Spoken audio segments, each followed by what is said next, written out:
పాత్రిక మిత్రులకు నమస్కారాలు.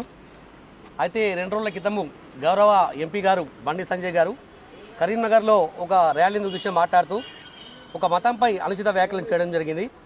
గౌరవ ఎంపీగా ఉన్న బండి సంజయ్ గారు మైనార్టీల రిజర్వేషన్ రద్దు చేస్తాం, మసీదులను తవ్వేస్తాం, మసీదులను తవ్వితే లింగం వస్తే మాది, శవం వస్తే మీది, మైనార్టీ రిజర్వేషన్ రద్దు చేస్తాం, ఈ విధంగా చాలా మద్రసాలను మూసేస్తాం, మద్రసాలకు బాధాప్తా మీ డబ్బులు వస్తున్నాయి, కేసీఆర్ గారు ఇస్తున్నాడు, ఈ విధంగా మాట్లాడడం జరిగింది.